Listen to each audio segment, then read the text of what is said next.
Hello class, आज हम पढ़ेंगे हाइब्रिडाइजेशन। तो बच्चों, हाइब्रिडाइजेशन या हिंदी में संकरण, जब किसी एटम के नियरली सेम एनर्जी के ऑर्बिटल्स की एनर्जी जो है रिडिस्ट्रीब्यूट होती है तो क्या होता है। जैसे फॉर एग्जांपल मीथेन में आप देख लीजिए CH4 मीथेन। मीथेन में कार्बन का एटॉमिक नंबर 6 और वैलेंस शेल का इलेक्ट्रॉनिक कॉन्फ़िगरेशन 2s2 2p2। तो ऑर्बिटल्स, s का ऑर्बिटल, इसमें 2 इलेक्ट्रॉन्स और p के कितने होते हैं, 3 ऑर्बिटल्स होते हैं।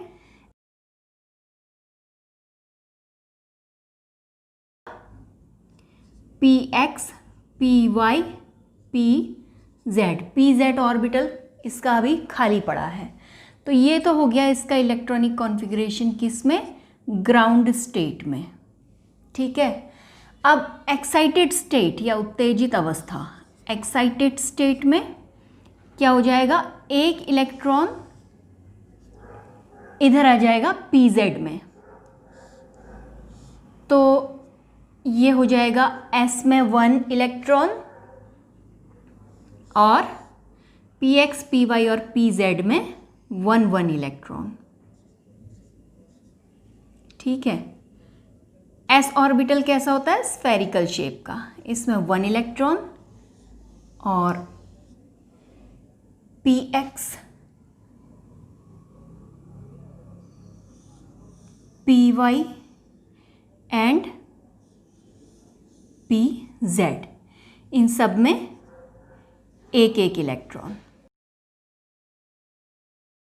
सेकेंड शेल के s और p ऑर्बिटल्स हैं तो एनर्जी लेवल इनका नियरली सेम है।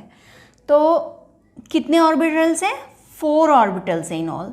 तो इन 4 ऑर्बिटल्स के बीच में हाइब्रिडाइजेशन जब होता है तो रिजल्टेंट भी क्या बनेंगे, 4 ऑर्बिटल्स बनेंगे।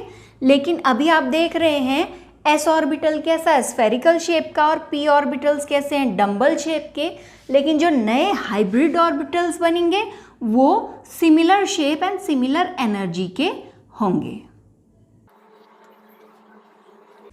एक s orbital plus 3 p orbitals बन गए sp3 हाइब्रिड ऑर्बिटल्स। और इस प्रोसेस को कहते हैं हाइब्रिडाइजेशन। जो हाइब्रिड ऑर्बिटल्स हैं ये बॉन्डिंग में पार्ट लेंगे क्योंकि कार्बन के हैं।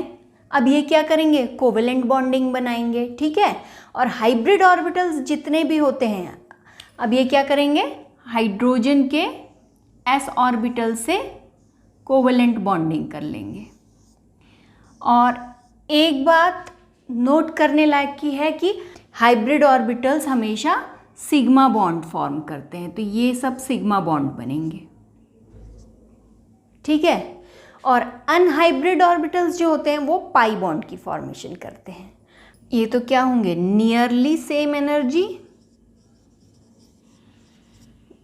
नियरली सेम एनर्जी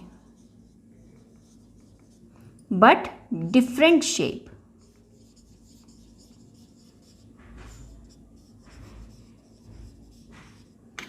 और ये same energy and shape. Hybridization क्या होता है, जब नियरली सेम एनर्जी के ऑर्बिटल्स आपस में हाइब्रिड होकर, संकरित होकर नए, उतनी ही संख्या में नए ऑर्बिटल्स बनाते हैं तो उन ऑर्बिटल्स को हाइब्रिड ऑर्बिटल्स कहते हैं। और इस प्रोसेस को हाइब्रिडाइजेशन कहते हैं। हाइब्रिडाइजेशन का कॉन्सेप्ट इंट्रोड्यूस किसने किया था, पॉलिंग ने। इनके अकॉर्डिंग हाइब्रिडाइजेशन क्या होता है, when different atomic orbitals of an atom किसी एटम के डिफरेंट एटमिक ऑर्बिटल्स, जैसे अभी मैंने आपको समझाए s एंड p ऑर्बिटल्स थे कार्बन में. When different atomic orbitals of an atom having nearly same energy, ठीक है, नियरली सेम एनर्जी कह लीजिए या स्लाइटली डिफरेंट एनर्जी कह लीजिए, बात एक ही है. ठीक है, having nearly same energy combine to produce new set of equivalent orbitals of similar shape and similar energy. Then these are hybrid orbitals. इनको hybrid orbitals कहते हैं. And the process is called hybridization. अब कुछ main points देख लेते हैं hybridisation के बारे में. तो सबसे पहला पॉइंट, तो मेन पॉइंट जो आता है वो यही है कि नंबर ऑफ एटमिक ऑर्बिटल्स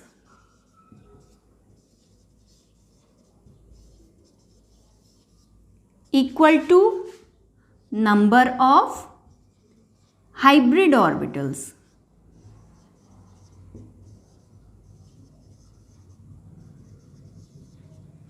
ठीक है. पॉइंट नंबर 2 आता है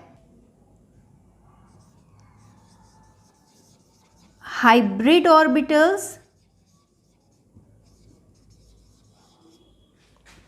आर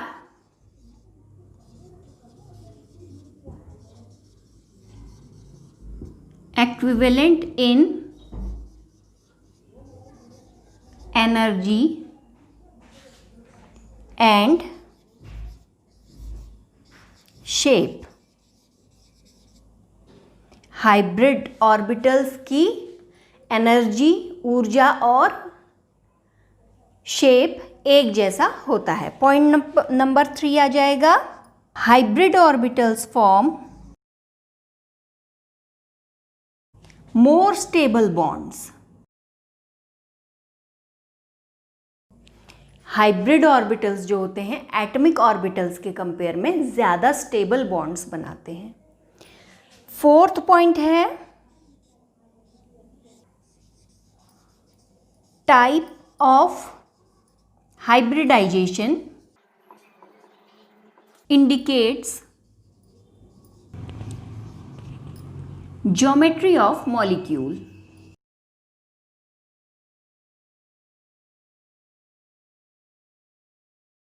हर मॉलिक्यूल का हाइब्रिडाइजेशन अलग होता है. जैसे हमने अभी मीथेन में पढ़ा था, CH4 में sp3 हाइब्रिडाइजेशन था. ठीक है, sp3 हाइब्रिडाइजेशन यानी टेट्राहाइड्रल स्ट्रक्चर इसका बनेगा स्पेस में, कुछ इस तरह का बनेगा और इसका बीच में 109.28 डिग्री का एंगल बनता है. ठीक है, यहाँ पे हाइब्रिड ऑर्बिटल्स इसके 109.28 डिग्री का एंगल बनाते हुए एक दूसरे से स्प्रेड हो जाके स्पेस में फैल जाते हैं. एक खास ज्योमेट्री मिल गई मीथेन के मॉलिक्यूल को. इसी तरह से अगर sp2 हाइब्रिडाइजेशन बनेगा, sp2 देखिए एक s और 2p ऑर्बिटल्स हैं, 3 ऑर्बिटल्स हैं. तो 3 ऑर्बिटल्स कैसे एक ही प्लेन में अरेंज हो जाएंगे और 3 orbitals means 3 hybrid orbitals means 3 electron pair आएंगे. देखो एक इलेक्ट्रॉन पेयर यहाँ पे आ गया, एक यहाँ पे आ गया, एक यहाँ पे आ गया. तीनों इलेक्ट्रॉन पेयर एक दूसरे को रिपेल करेंगे. ठीक है, प्रतिकर्षित करेंगे. तो एक दूसरे को रिपेल करेंगे तो बराबर बराबर एंगल में डिस्ट्रीब्यूट हो जाएंगे. कितने 120 डिग्री के एंगल पर डिस्ट्रीब्यूट हो जाएंगे. तो ये इलेक्ट्रॉन पेयर एक दूसरे को इतना रिपेल कर देते हैं कि इनके बीच में जो रिपल्शन है मिनिमम हो जाए. ठीक है, तो एक खास ज्योमेट्री ट्राइंगल जैसा बन जा रहा है यहाँ पे, है ना. तो ट्राइंगुलर ज्योमेट्री बन जाएगी इस तरह के sp2 हाइब्रिडाइज्ड मॉलिक्यूल्स की. तो type of hybridization indicates geometry of molecules. ठीक है, हाइब्रिड ऑर्बिटल्स क्या करते हैं, prefer to get minimum repulsion between electron pairs and more stability. Minimum repulsion और ज़्यादा स्टेबिलिटी ऑब्टेन करने के लिए हाइब्रिड ऑर्बिटल क्या करते हैं, gate some preferred directions in the space. ठीक है, स्पेस में कुछ स्पेसिफिक डायरेक्शन में ये आ जाते हैं hybrid orbitals, thus giving the molecule some geometry. इस तरह से मॉलिक्यूल्स को एक ज्योमेट्री ऑब्टेन हो जाती है। तो इसको आप नोट कर लीजिए। Types of hybridization. तो पहला टाइप है sp हाइब्रिडाइजेशन।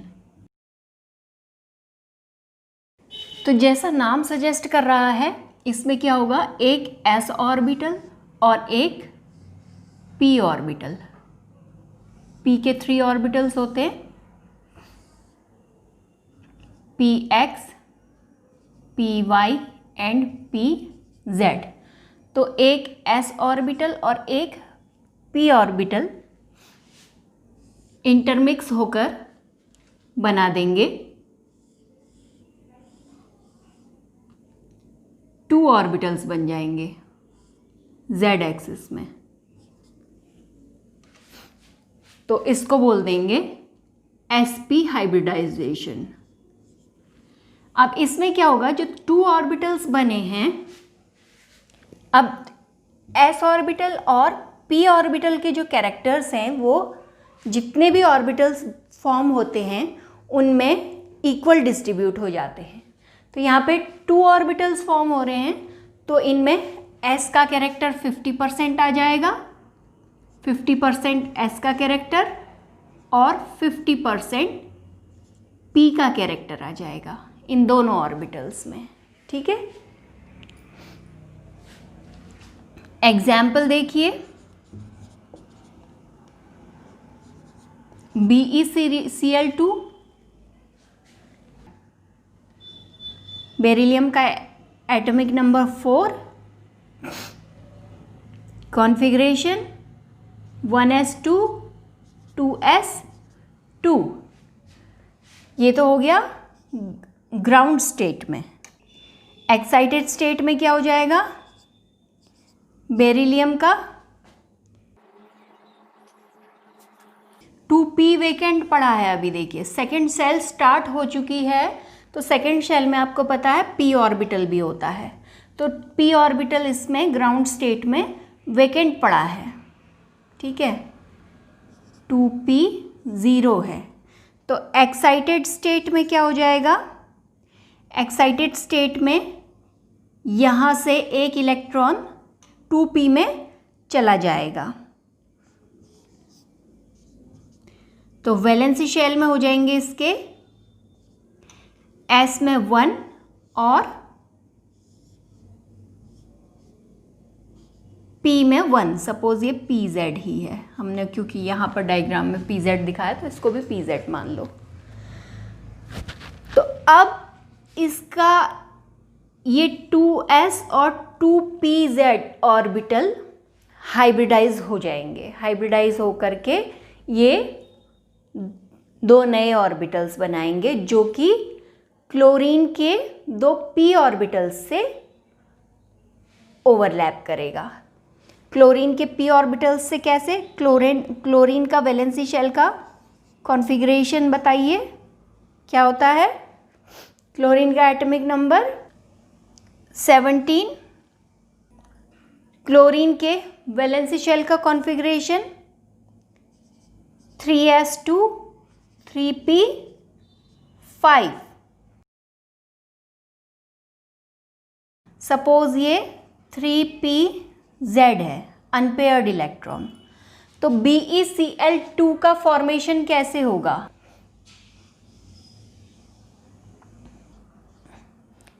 बेरिलियम और ये आ गया क्लोरीन का, एक्सियल ओवरलैपिंग होगी, क्योंकि हाइब्रिड ऑर्बिटल्स हमेशा सिग्मा बॉन्ड बनाते हैं। एक्सियल ओवरलैपिंग होगी और सिग्मा बॉन्ड बनेंगे।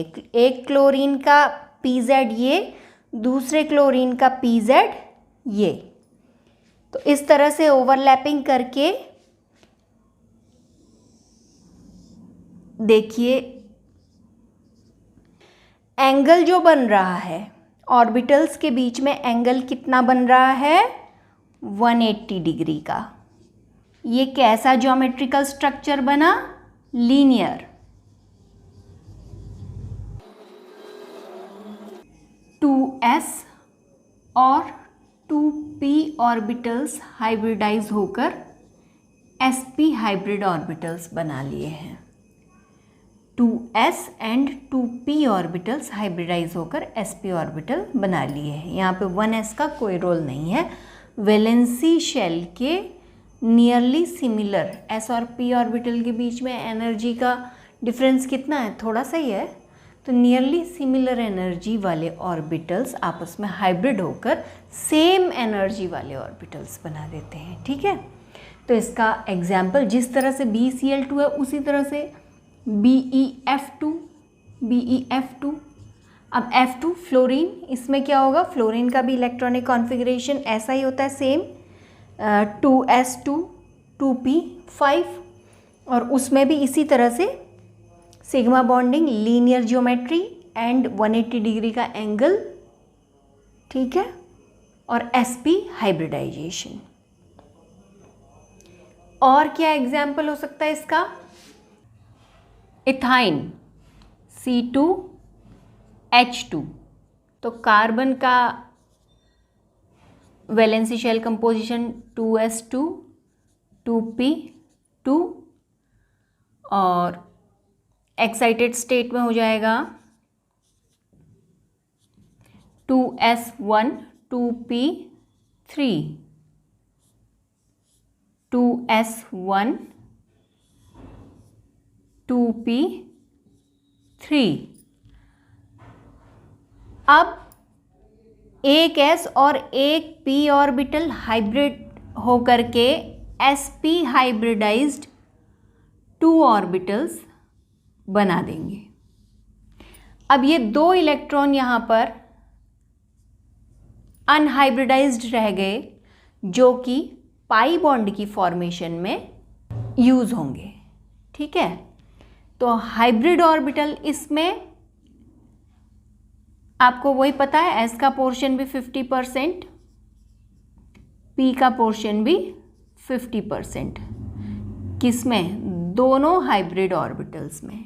ठीक है, तो अब ये तो हो गया एक कार्बन। हम पढ़ रहे हैं इथाइन, इसमें है 2 कार्बन्स, तो यहाँ पर एक और कार्बन आ गया, उसका एक हाइब्रिड ऑर्बिटल दूसरे कार्बन के हाइब्रिड ऑर्बिटल से ओवरलैप कर जाएगा, और बाकी के 2 हाइब्रिड ऑर्बिटल हाइड्रोजन के s ऑर्बिटल से सिग्मा बॉन्ड बना देंगे।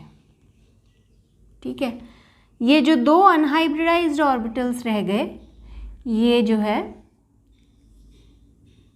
साइड वाइज ओवरलैपिंग करके पाई बॉन्ड बनाएंगे। एक ने ये बना दिया और एक ने ये बना दिया, तो ये 2 बन जाएंगे पाई बॉन्ड्स। हाइब्रिडाइजेशन में बस इतना ध्यान रखना है कि कार्बन के sp हाइब्रिडाइजेशन यहाँ पर हो रहा है और 2 हाइब्रिड ऑर्बिटल्स बन रहे हैं। दोनों कार्बन्स का एक एक हाइब्रिड ऑर्बिटल आपस में ओवरलैप हो जा रहा है, और ये दोनों जो हाइब्रिड ऑर्बिटल्स बन रहे हैं इनके बीच का एंगल 180 डिग्री। ज्योमेट्री कौन सी बन रही है, लीनियर। sp2 हाइब्रिडाइजेशन, इसके एग्जाम्पल्स हैं BF3 BCl3 BH3 AlCl3 SO3 and C2H4 etc. First of all हम देखते हैं BF3, बोरॉन का एटॉमिक नंबर 5, ग्राउंड स्टेट में वैलेंसी शेल का configuration 2s2 2p1। Excited state में क्या हो जाएगा, यही 2s1 2p2। एक s का ऑर्बिटल और 2 p के ऑर्बिटल्स हाइब्रिडाइज हो करके sp2 हाइब्रिड ऑर्बिटल्स बनाते हैं। ये आपस में इतना रिपेल करके फैलते हैं 120 डिग्री पर एक दूसरे से मिनिमम रिपल्शन फील करते हैं। तो एंगल हो गया 120 डिग्री। फ्लोरीन का एटॉमिक नंबर 9, वैलेंसी शेल का कॉन्फ़िगरेशन 2s2 2p5। तो यहाँ पे क्या है, p में एक अनपेयर्ड इलेक्ट्रॉन है। तो ये अनपेयर्ड इलेक्ट्रॉन बोरॉन के तीनों हाइब्रिड ऑर्बिटल्स से एक्सियल ओवरलैपिंग करके सिग्मा बॉन्ड बनाते हैं। 3 सिग्मा बॉन्ड यहाँ पर फॉर्म हो रहे हैं BF3 में। और BF3 की ज्योमेट्री क्या बनेगी, ट्राइगोनल प्लेनर। तो और एंगल कितना है 120 डिग्री। अब BCl3 में भी सेम यही हो जाएगा। BCl3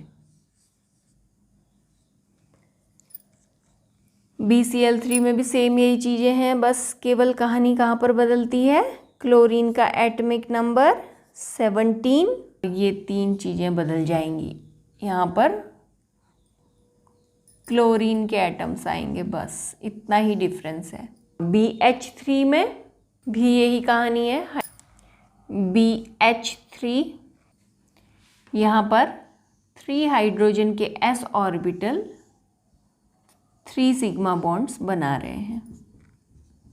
ये हो गया BH3। उसके बाद AlCl3 एक्साइटेड स्टेट में एल्यूमिनियम का कॉन्फ़िगरेशन हो जाएगा 3s1 3p2। तीनों हाइब्रिड ऑर्बिटल से तो क्लोरीन का अनपेयर्ड इलेक्ट्रॉन इस ऑर्बिटल से, एक का इससे, और एक क्लोरीन का इससे सिग्मा बॉन्ड बना देता है। Now SO3 sulphur atomic number 16, 3s2 3p4 ground state में, और एक्साइटेड स्टेट में हो जाएगा 3s1 3p3। अब आप यहाँ पे देख रहे हैं थर्ड शेल स्टार्ट हो चुकी है, तो इसमें sp के साथ में d ऑर्बिटल भी होगा जो कि वेकेंट होगा। एक्साइटेड स्टेट में s और p से एक एक इलेक्ट्रॉन d में आ जाएंगे। अब इसमें एक s और 2 p ऑर्बिटल्स हाइब्रिडाइज करके sp2 हाइब्रिडाइज्ड ऑर्बिटल्स बनाते हैं। ऑक्सीजन एटॉमिक नंबर 8 और वैलेंसी शेल का कॉन्फ़िगरेशन 2s2 2p4।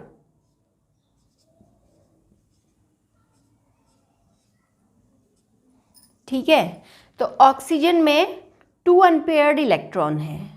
अब सेकेंड शेल का है तो d ऑर्बिटल होगा नहीं, ठीक है, तो एक्साइटेड स्टेट में इसके इलेक्ट्रॉन्स जंप कर नहीं सकते। तो अब क्या होगा,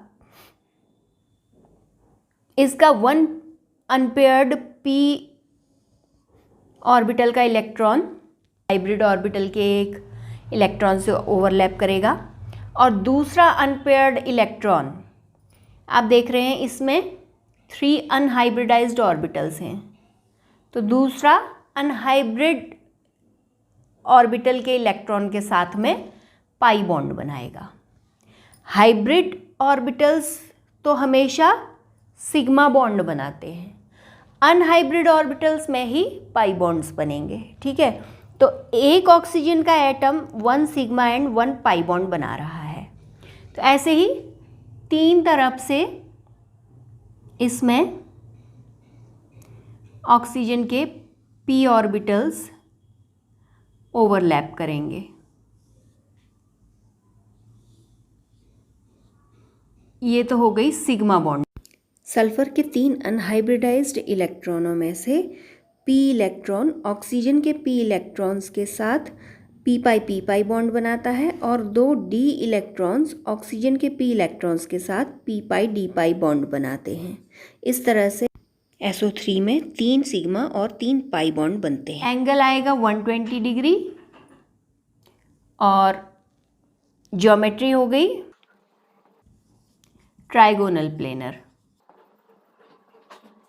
अब आया इथीन C2H4, कार्बन का इलेक्ट्रॉनिक कॉन्फ़िगरेशन वैलेंसी शेल का, और एक्साइटेड स्टेट में 2s1 2p3।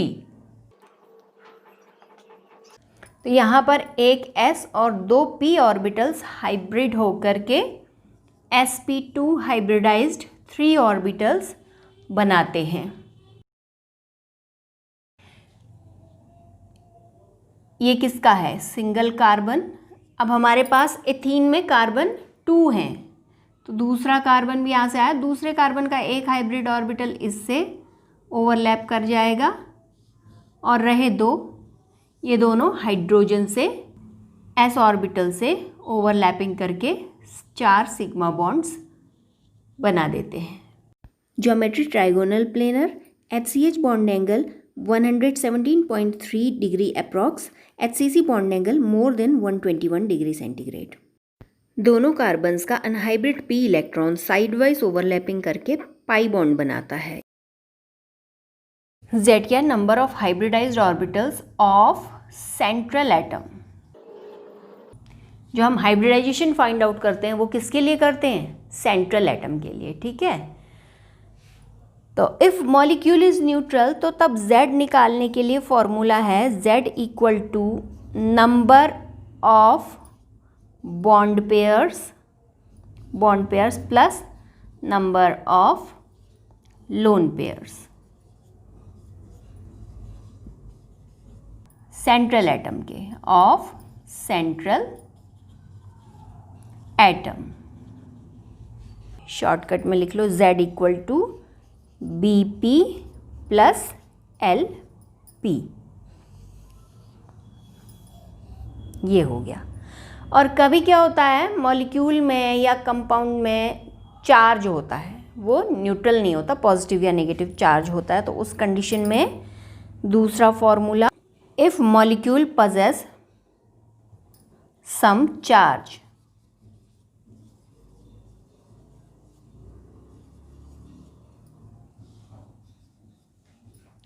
then Z equal to half into number of valency electrons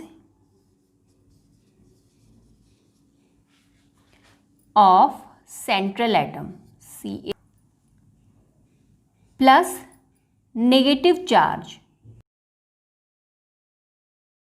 minus positive charge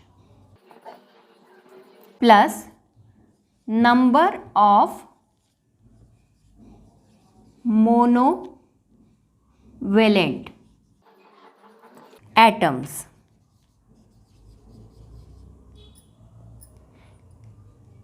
if present।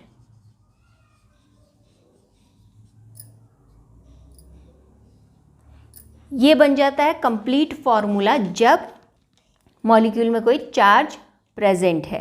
Monovalent atom जिनकी वैलेंसी 1 होती है, जैसे हाइड्रोजन, फ्लोरीन ग्रुप के elements हुए फ्लोरीन, क्लोरीन, ब्रोमीन, आयोडीन, और पॉजिटिव चार्ज सब्ट्रैक्ट होता है और नेगेटिव चार्ज अगर कंपाउंड में आया है तो वो ऐड हो जाता है।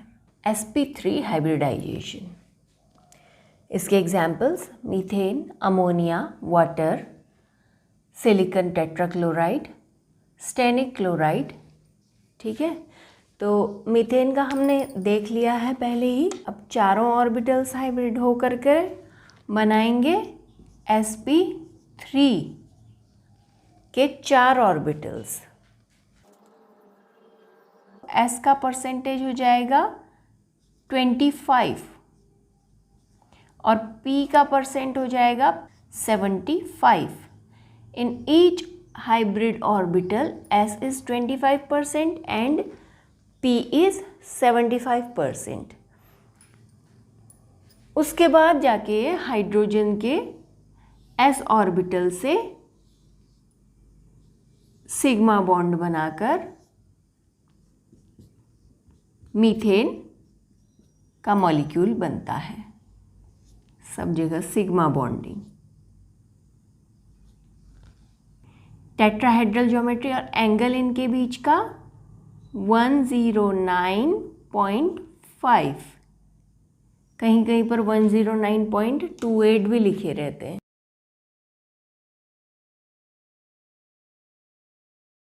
ये तो हुई मीथेन की बात। अब अमोनिया और वाटर का केस थोड़ा सा डिफरेंट है। सिलिकॉन क्लोराइड, टेट्राक्लोराइड और स्टेनिक क्लोराइड में एक एक लोन पेयर आ जाता है, एक एक लोन पेयर आ जाता है और पिरामिडल ज्योमेट्री बनती है। इसी तरह से अमोनिया में भी एक लोन पेयर आएगा और पिरामिडल ज्योमेट्री बनेगी। वाटर में 2 लोन पेयर आएंगे और बेंट या वी शेप्ड ज्योमेट्री बनेगी। तो अब हम देखते हैं अमोनिया का। नाइट्रोजन का एटॉमिक नंबर 7, वैलेंस शेल का कॉन्फ़िगरेशन 2s2 2p3। तो अब इसका ये s और ये 3p ऑर्बिटल्स हाइब्रिडाइज कर जाते हैं और बनाते हैं sp3 के 4 ऑर्बिटल्स। इसमें एक ऑर्बिटल में तो आ जाएगा लोन पेयर, उसके बाद के 3 जो अनपेयर्ड इलेक्ट्रॉन्स हैं ये बनाएंगे हाइड्रोजन के s ऑर्बिटल से सिग्मा बॉन्ड। अब लोन पेयर आ जाने के कारण लोन पेयर का जो रिपल्शन है वो बॉन्ड पेयर और बॉन्ड पेयर के बीच के रिपल्शन से ज़्यादा है, इसलिए ये दोनों साइड थोड़ा नीचे को दब जाती हैं। और जब हम ज्योमेट्री कंसीडर करते हैं पिरामिडल ज्योमेट्री, इसी कारण से जो टेट्राहेड्रल sp3 हाइब्रिडाइजेशन में जो टेट्राहेड्रल ज्योमेट्री होती है उसका एंगल कितना था 109.5, लेकिन लोन पेयर इफेक्ट के कारण जो है नीचे को दब गए तो इनके बीच का जो एंगल बनेगा हाइड्रोजन, नाइट्रोजन और हाइड्रोजन के बीच का, वो डिक्रीज होकर 107 डिग्री रह जाता है।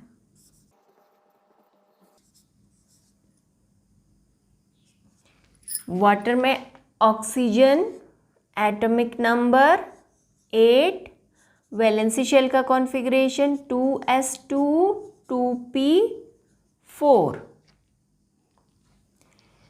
और ये कॉन्फ़िगरेशन में यहाँ पर एक इलेक्ट्रॉन, p के केवल 2, सपोज py एंड pz, केवल ये 2 अनपेयर्ड इलेक्ट्रॉन्स हैं, बाकी यहाँ पर भी लोन पेयर और यहाँ पर भी लोन पेयर। तो ये चारों हाइब्रिडाइज होकर sp3 हाइब्रिडाइजेशन बनाते हैं, 4 ऑर्बिटल्स, और इनमें से 2 ऑर्बिटल्स में आ जाएंगे लोन पेयर, और लोन पेयर जो है बॉन्ड पेयर को नीचे को दबा देंगे तो बॉन्ड पेयर का एंगल जो है कम हो जाएगा। कितना हो जाएगा 104.5। ठीक है, तो बॉन्ड पेयर ये हो गया, इन दोनों में लोन पेयर आ जाते हैं।